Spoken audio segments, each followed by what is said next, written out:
Alors, troisième partie, on verra, hein, selon le montage, il y en aura 2 ou il y en aura 3, mais nous nous étions quittés hier sur finalement la fin du câblage électrique du ventilateur EPA de chez Prusa, et il nous restait donc finalement quelques étapes. Figurez-vous qu'il ne nous en reste pas tant que ça, parce qu'il nous reste l'étape de montage de la basic board, c'est-à-dire la petite carte électronique qui permet de piloter entre autres le ventilateur, mais également la bande de strip LED que nous allons fixer juste après, et peut-être même autre chose. D'ailleurs, je vais vous le montrer juste après. Si vous aviez que le ventilateur à monter, eh ben, vous montez la basic board avec le cover qui va par-dessus, et c'est terminé. Bon, nous non, on a cette petite boîte contient, eh bien tout simplement la bande de LED blanche qui va nous permettre d'éclairer l'intérieur de l'enclosure. Et si on a le temps, mais franchement ça m'étonnerait un petit peu, parce que tout simplement, je vois l'heure qui passe et le temps qui passe, et à mon avis, on n'aura pas le temps. On essaiera de monter, donc j'en ai parlé dans la deuxième partie que je vous ai faite hier, cette petite caméra qui est sous forme d'un dôme, qui va me permettre tout simplement à distance de voir ce qui se passe, et puis de façon, sans doute, je l'espère en tout cas, optimum, parce qu'on sera à l'intérieur de l'enclosure et on va éviter le reflet des plexis qui sont là, parce que j'avais une caméra qui filmait quand l'imprimante imprimait, tout simplement, mais avec le reflet des plexis, c'était vraiment pas top. Là, avec la caméra en dôme à l'intérieur, je me dis qu'on va avoir une vue d'ensemble correcte. Alors après, est-ce qu'il va falloir l'installer de façon un petit peu oblique comme ça, ou alors de façon un peu horizontale? Donc ça donnera l'occasion d'une énième vidéo sur l'assemblage de l'enclosure, de l'imprimante, des accessoires. Bon là, ça sera l'installation de cette petite caméra. Et il y a une autre partie, mais que je n'ai pas sur la table, que j'aimerais bien intégrer à l'intérieur. C'est un détecteur de fumée. Tout simplement pour le cas où, un jour, ça passerait très mal au niveau d'une impression et puis que ça s'enflamme. Alors, c'est très rare, manifestement, parce que moi, ça ne m'est jamais arrivé, mais c'est arrivé à d'autres, et donc, du coup, on a toujours une petite appréhension. Est-ce qu'un jour, je vais arriver avec l'imprimante en feu à l'intérieur de l'enclosure? Bon, ça peut avoir quand même une importance hein, de se méfier de cela. Bon, donc, trouver une petite astuce pour que le détecteur, si à un moment donné, il détectait une fumée trop importante, qui coupe directement l'alimentation, ce qui va peut-être, je l'espère, en tout cas limiter les dégâts. À côté de cela, j'ai une prise connectée qui tout simplement me permet à distance d'arrêter l'alimentation de l'imprimante, sauf que voilà, il faut que je sois informé par le petit boîtier qui a actuellement beaucoup de fumée dans l'enclosure pour pouvoir aller sur l'app qui va me permettre ensuite d'arrêter l'imprimante. Bon, tout ça, j'aimerais bien l'automatiser, que je n'ai plus de crainte à avoir à ce niveau-là.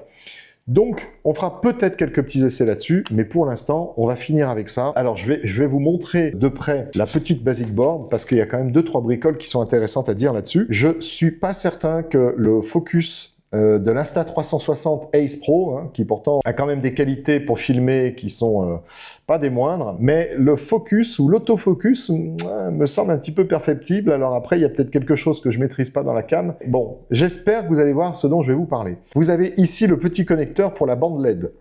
Vous avez ici le petit connecteur pour le ventilateur. Et puis là, il y a un petit connecteur supplémentaire pour une extension. Alors l'extension quoi? J'en sais rien, parce que je n'ai pas vu beaucoup d'autres accessoires sur le site web de Prusa. Si vous en avez connaissance, n'hésitez pas à le mettre en commentaire. Si ce n'est la barre, qui a un peu la même fonction finalement que détecter la fumée, qui permettrait d'éteindre un incendie en se cassant à la détection de fumée ou d'une température excessive, qui répandrait une sorte de gaz, si j'ai bien compris, qui viendrait éteindre complètement un incendie à l'intérieur de l'enclosure.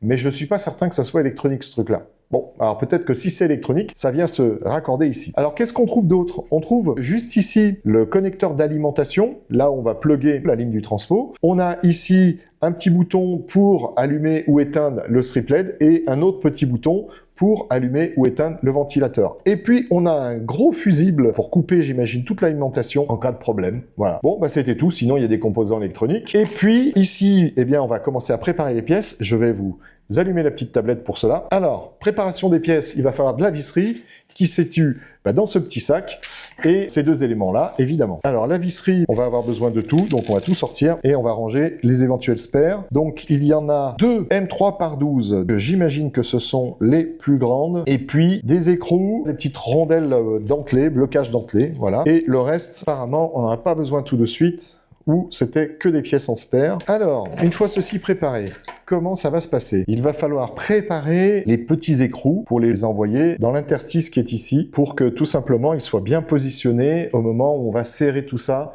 sur le boîtier. Alors, on met les petites vis. Tac, et on les positionne comme on peut. Là, voilà, ça y est, c'est en place. Et une fois que c'est en place, on enlève la vis. Très bien. Et on se retrouve avec l'écrou à l'intérieur. Eh bien, c'est pas si simple que ça à mettre, hein. Voilà, ça y est. Bon, il doit y avoir une histoire de coup de main, d'habitude, mais c'est en place. Voilà, donc là, il nous montre qu'on a les deux écrous bien positionnés, finalement un peu centrés par rapport à l'arrondi qu'on a ici. Et il va falloir connecter le câble de filtration au connecteur de la basic board. Donc c'est le connecteur du milieu.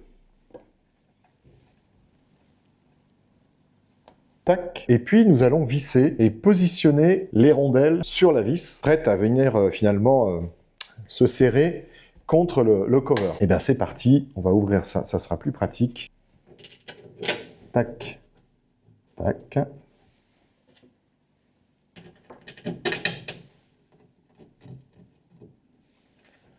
Voilà. Alors ben, c'est là où nous on va s'arrêter provisoirement parce que tout simplement là ils indiquent qu'il faut fixer l'ensemble sur l'enclosure et nous on va devoir avant cela fixer la bande LED qui va évidemment ramener un câble supplémentaire. Donc on ouvre tout de suite ensemble le fameux carton et on va aller regarder ce qu'on trouve à l'intérieur. Et alors, qu'est-ce qu'on a dans cette boîte? On a le strip LED, on a le petit connecteur, et puis on a un petit peu de visserie, de pâte de fixation. Ce que je vous propose, c'est qu'on va aller chercher le manuel avant de sortir la bande LED, parce qu'on ne va pas la casser tout de suite.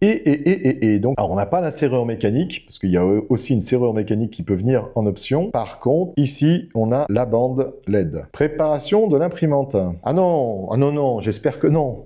J'ai l'impression qu'il me demande de retirer l'imprimante, c'est-à-dire décabler l'écran pour mettre la bande LED. Ah ça va pas m'amuser. J'espère que c'est un mauvais clic, parce que je vois pas bien la raison. Voilà, bande LED. Difficulté modérée, étape 75. J'espère que c'est le numéro de l'étape, mais non, c'est pas le numéro de l'étape. Alors, ce guide vous guidera tout au long de l'installation de la bande LED blanche sur l'original Prusa Enclosure.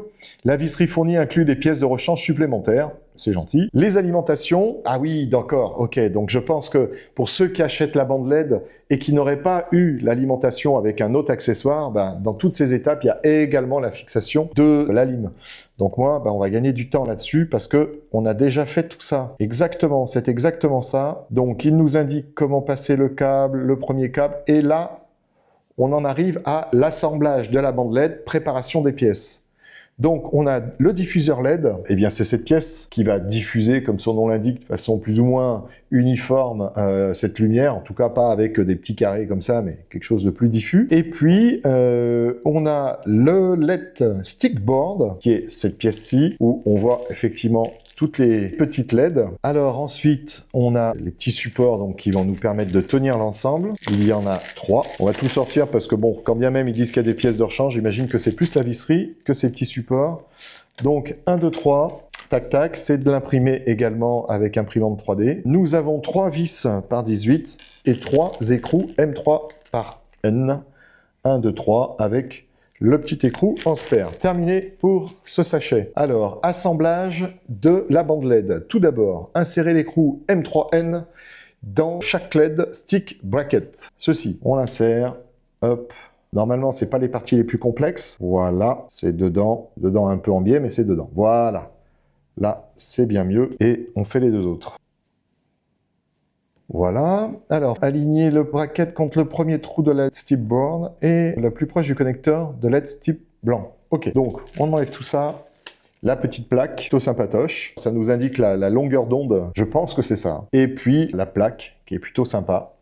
Il va falloir la prendre comme ça dans les mains, à peu près, et clipper dans ce sens-là. Ils indiquent bien. Il faut toujours bien lire. Hein. Avec Prusa, c'est le secret, que c'est dans le deuxième trou qui est ici qu'il faut insérer, à ne pas se tromper.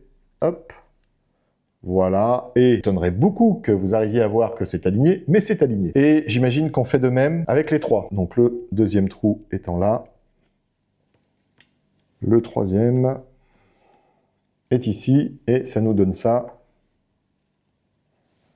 au global. Alors, oui, alors ils disent d'éviter de faire glisser la petite pièce en plastique sur les puces et les diodes. Je vous recommande effectivement de faire attention. Assemblage de la bande LED, et là, c'est au niveau du diffuseur. Alors, il faut retirer les deux films qui venaient protéger le diffuseur.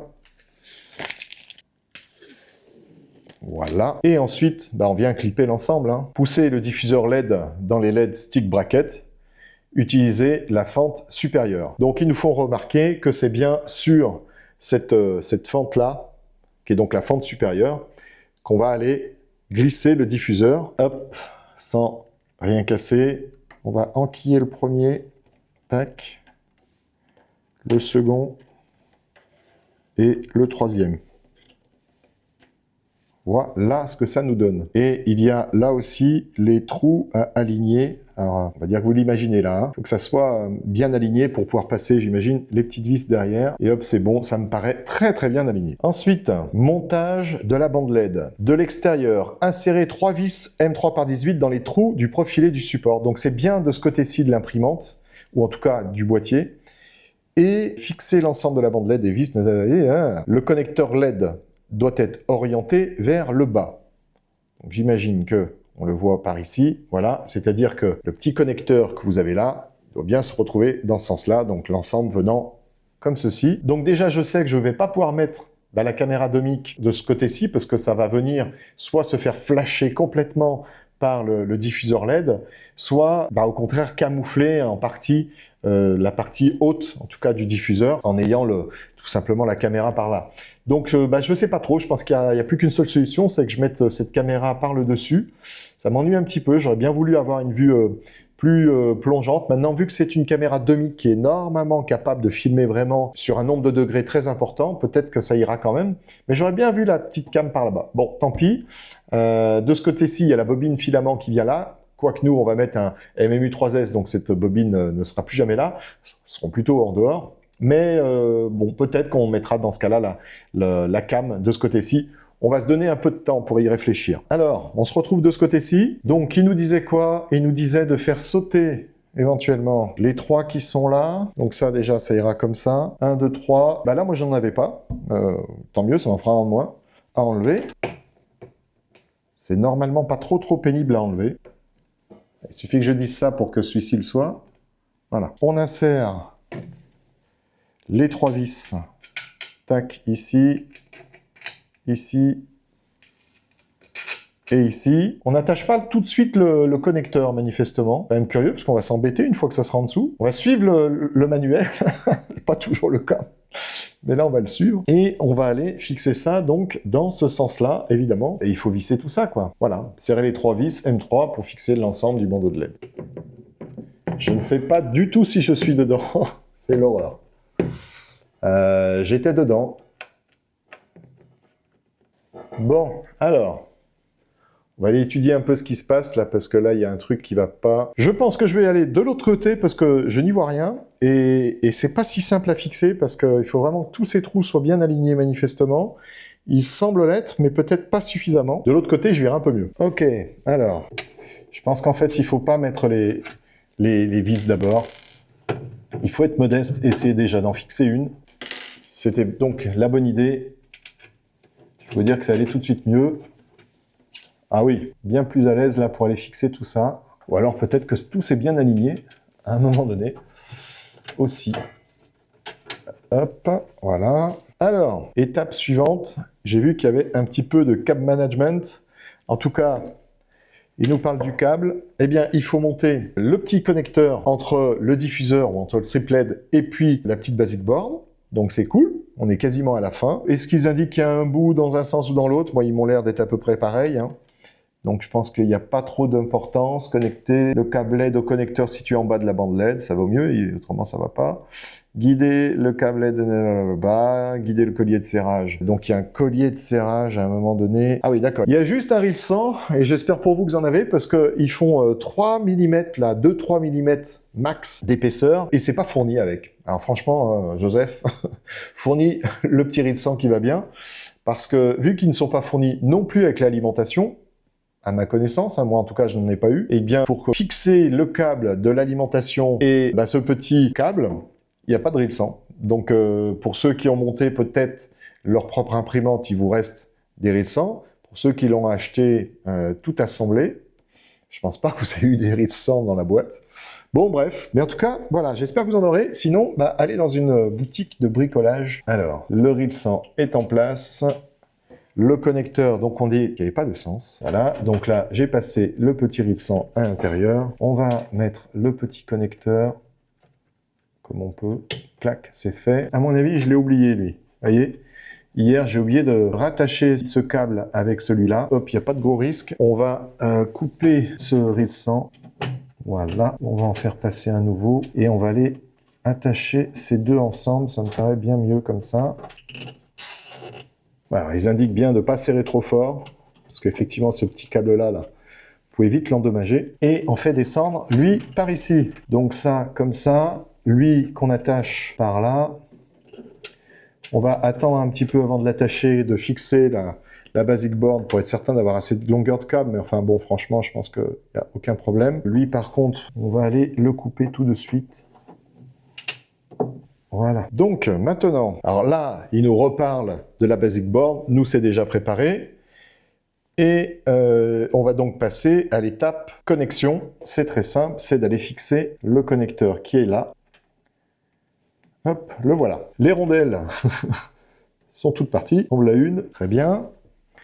Donc, ça, c'est préparé. Ça, c'est préparé. Insérez la basic board dans le basic board cover et alignez les trous des deux pièces. Prenez l'assemblage de la basic board et alignez les trous avec les vis profilées. Fixez l'ensemble, hop, dedans. Donc c'est ici que ça se passe. Ça doit être dans ce sens-là, parce qu'on a le trou d'arrivée de l'alimentation, là, du transfo, qui est ici. On tourne un coup, clac. On aligne ça comme ça. On va fixer ça du mieux qu'on peut. Alors, on va essayer de rien faire tomber et de s'aligner. Là, on va essayer de choper l'ensemble pour fixer ça comme ça. Voilà, c'est fixé. Alors, ensuite, on branche l'alimentation, hop, dans le trou qu'on imagine par ici. C'est branché. On est très très proche de l'instant de vérité. Ensuite, qu'est-ce qu'ils disent? Branchement du cordon d'alimentation. Alors, il est vraiment top parce qu'il a double tête, on va dire. En fait, on va pouvoir brancher et l'alimentation de l'imprimante et l'alimentation du petit transfo qu'on a fixé dans la deuxième partie. Et ça, c'est plutôt sympa. Ça nous évite d'avoir 36 câbles derrière. C'est bien vu. Voilà, donc on se retrouve derrière avec une luminosité plutôt étrange. Je vais connecter les deux câbles et vous allez vivre en même temps que moi. Et bien finalement, la réussite du montage, je l'espère. Allez, c'est parti pour le branchement des deux câbles. On fait attention à notre petite pièce en plastique. Je vous rappelle qu'elle est quand même dans un état un peu moyen. On va aller raccorder tout cela de ce côté-ci. Si le câble est assez long, ah oui, d'accord. En fait, ça se branche après l'ensemble sur le câble d'imprimante. Donc de ce fait, il y aura assez de longueur de câble. Vous savez trop, si vous êtes abonné à notre chaîne, que pour moi, les longueurs de câble, c'est quelque chose d'important. Et bien là, ça sera le cas. Il n'y a pas de problème. Le câble sera suffisamment long parce qu'il va falloir raccorder l'autre câble dessus. Allez, je vais le chercher. Donc, j'ai le fameux câble. On branche ça là-haut. À raccorder ça tout de suite et en espérant que ça ne fume pas. Bon, normalement, il n'y a pas de raison, hein, mais c'est là, on ne sait jamais dans la vie. Hein. Il peut y avoir des surprises. Donc, pour l'instant, tout est éteint. Je vais allumer l'imprimante. Comme ça sera quand même plus rigolo. Donc, l'imprimante fonctionne toujours. Elle n'a pas son petit plateau, mais de toute façon, on ne va pas se lancer dans une impression tout de suite. En revanche, c'est vrai qu'elle fait beaucoup de bruit. Voilà, très bien. Ça y est, elle s'est tue. Donc, on va mettre en route la lumière. La lumière est là. Magnifique. Bon, magnifique, hein, rien d'exceptionnel non plus, mais comme vous pouvez sans doute le voir, alors me voir, coucou, mais le bandeau de LED est bien allumé. Je vais vous montrer comme ceci. Et très clairement, ça éclaire suffisamment. Alors, le fond derrière, non, c'est pas magique, hein, ça va pas sauter derrière l'imprimante. Mais ça éclaire vraiment bien. Regardez, je vous fais l'essai, je l'enlève et je le remets. Ouais, c'est le jour et la nuit, c'est le cas de le dire. Et maintenant, on va se taire. Je peux vous dire que pour le coup, je sens d'ici un courant d'air. Je vous assure que c'est vrai. Bon, vous êtes obligé de me croire sur parole, mais d'ici, je sens un courant d'air. Il est extrêmement puissant. On a une petite lumière, vous voyez, qui est allumée ici. Une petite lumière qui est allumée ici pour nous dire que les deux sont en service. Mais alors lui, il n'y a pas besoin de la lumière, vous l'entendez. Vous savez qu'il est là. Je pense qu'il va faire plus de bruit que l'imprimante, parce que l'imprimante MK4 est quand même relativement silencieuse. Bon voilà, d'un coup, on se retrouve avec quelque chose d'un peu envahissant. On va fermer la porte pour voir si ça change. Je vais me taire pendant ce temps-là, comme ça vous entendrez avec mon micro potentiellement une différence.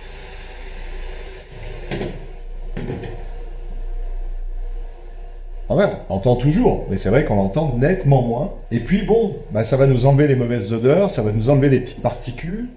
C'est quand même plutôt sympa, je préfère avoir ce bruit-là qu'avoir les odeurs et les particules. Donc c'est top. Écoutez, sur cette partie-ci, je pense qu'on a fait un sans faute, presque un sans faute. Il y a eu une petite erreur, je crois, de positionnement de ce fameux filtre, mais ça a été assez vite rectifié. On va voir maintenant si je me lance dans, on va dire, le montage de cette caméra. C'est pas très compliqué parce que cette caméra n'a pas l'obligation d'avoir un câble réseau branché dessus. Elle peut être Wi-Fi. Donc, je devrais pouvoir la tester ici, puis quand bien même s'il fallait du réseau, on en a. Il va falloir faire un trou dans la carcasse, là. Cette troisième partie va s'arrêter ici. Je vous le dis dans ce cas-là, merci de l'avoir regardé. Merci de vous abonner, merci de liker, merci de commenter. Dites-moi si vous avez un boîtier Prusa ou si vous êtes fait votre propre boîtier, parce que je vous avoue que j'ai longtemps hésité à tout simplement le fabriquer. Puis finalement, à l'arrivée, quand j'ai vu la différence de prix, je me suis dit non, tu vas t'acheter un boîtier Prusa parce que voilà, il n'y avait pas un écart significatif pour que je me lance, et puis c'est du temps à tout ça. Voilà, ça c'était vraiment les deux petits accessoires auxquels je tenais. On les a reçus il y a très longtemps, on n'avait pas eu le temps de les monter. La lumière, le ventilo, je trouve que c'est top. Après, il y en a d'autres, fermeture de porte, ouais, bon, on n'a pas vraiment besoin de ça. Et ça, c'est vraiment important. Puis le dernier, c'était de pouvoir voir évidemment à l'intérieur, pas tant pour faire des timelapses ou des choses comme ça, mais surtout pour contrôler que tout se passe bien. On a parfois des impressions qui durent très longtemps, voire qui dépassent vous voyez, la journée, et pouvoir monitorer cela en quelque sorte de moi, c'est plutôt sympa. Voilà, je vous remercie d'avoir suivi cette vidéo. Je vous dis à très bientôt pour une autre vidéo. J'enchaînerai donc avec le montage de cette caméra. On verra bien. Et puis sinon, ça sera dans quelques temps. Voilà. Allez, merci, prenez soin de vous. Très bon week-end. Nous sommes le samedi. Donc très bon week-end à vous, très bonne semaine si vous me regardez en semaine.